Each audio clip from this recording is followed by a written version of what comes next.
नमस्कार बंधुरा आमी स्वप्ना उपाध्याय आमार चैनल रान्ना रेसिपि और आमार लाइफस्टाइलेर पक्ष थेके सबाइके स्वागत। आज आमी आपनादेर संगे शेयर करब दारुण स्वादेर रेसिपि चिंगड़ी माछेर पकोड़ा बा बड़ा। और एटा आमी किभाबे खुबই कम समये खुबই मुचमुचे करे और खुबই सुस्वादु करे बानाबो सेटाई आज आमी आपनादेर संगे शेयर करब। और एटा गरम भातेर संगे खेते दुर्दान्त लागे, बिकाले स्नैक्सेও चायेर संगेও एटा खाওয়া যেতে পারে। আসুন তাহলে দেখে নিই এই রেসিপিটা আমি কিভাবে করব। নিয়ে নিয়েছি 250 গ্রাম চিংড়ি মাছ। চিংড়ি মাছগুলোকে এবার ভালো করে বেছে কেটে ধুয়ে পরিষ্কার করে নেব।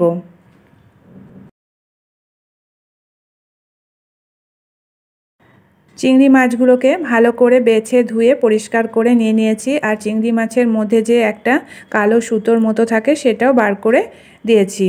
এবার এখানে নিয়ে নিয়েছি ছোলার ডাল আর নিয়েছি লবণ, হলুদ আর নিয়েছি কাঁচা পাকা লঙ্কা, এগুলো পেস্ট করে নেব।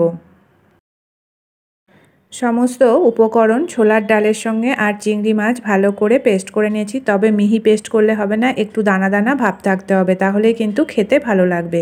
আর ছোলার ডালটা 3-4 বার ভালো করে ধুয়ে পরিষ্কার করে তারপরে 10 থেকে 20 মিনিটের জন্য ভিজিয়ে নিয়েছি। বেশি ভেজানো দরকার নেই, একটু শক্ত শক্ত থাকলে তবে কিন্তু খেতে ভালো লাগবে। দিয়ে দিলাম গরম মশলার গুঁড়ো, পেঁয়াজ কুচি আর এর মধ্যে দিয়ে দিচ্ছি রসুন কুচি, আদা কুচি আর কালো জিরে 1/2 চামচ। এবার এগুলোকে ভালো করে মিশিয়ে নিতে হবে। একটা চামচের সাহায্যে এটাকে 3 থেকে 4 মিনিট মেশাতে হবে আর ভালো করে ফেটিয়ে নিতে হবে। তাতে করে চিংড়ি মাছের পকোড়াগুলো বেশ মুচমুচে হবে আর ভিতর থেকে ভালোভাবে ভাজাও হবে আর খেতেও তখন দুর্দান্ত লাগবে। এভাবে করে মেশাতে থাকতে হবে। ডালটা পেস্ট করার সময় যতটুকু জলের দরকার ততটুকুই জল দিতে হবে, বেশি পাতলা হলে কিন্তু পকোড়াগুলো ভালোভাবে ভাজা যাবে না। এভাবে করে ভালো করে এটাকে মেখে নেওয়া হয়ে গেছে, এবার ভেজে নিতে হবে।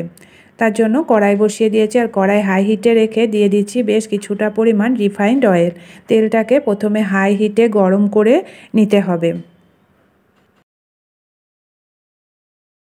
তেলটা প্রথমে হাই হিটে গরম করে নিয়েছি, এবার এটাকে মিডিয়াম ফ্লেমে রেখে পকোড়াগুলো ভেজে নেব। তাতে করে পকোড়াগুলো ভালোভাবে ভিতর থেকে ভাজা হবে। আর যদি হাই হিটে রেখে ভাজা হয় তাহলে তাড়াতাড়ি এটা ওপর থেকে ভাজা হয়ে যাবে আর ভিতরটা কাঁচা থেকে যাবে আর মুচমুচেও হবে না।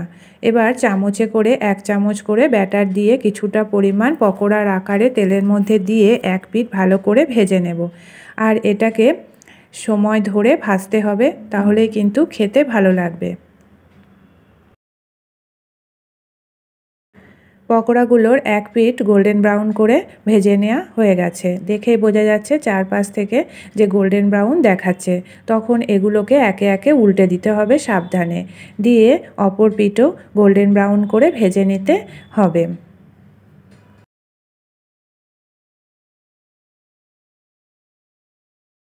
পকোড়াগুলো লাল লাল করে ভেজে নেওয়া হয়ে গেছে, এবার এগুলোকে নামিয়ে নেব আর বাকিগুলো ঠিক একইভাবে এপিঠ ওপিঠ গোল্ডেন ব্রাউন করে সময় ধরে ভেজে নেব।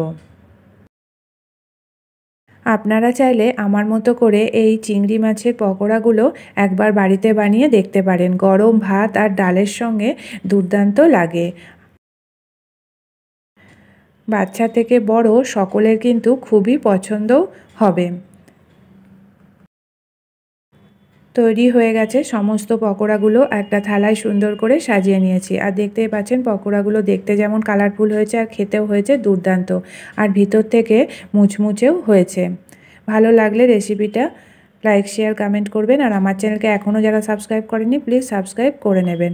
তাহলে বন্ধুরা আজকের মতো এটুকুই, আবার দেখা হবে আগামী নতুন পর্বে। ভালো থাকবেন, সুস্থ থাকবেন, ধন্যবাদ।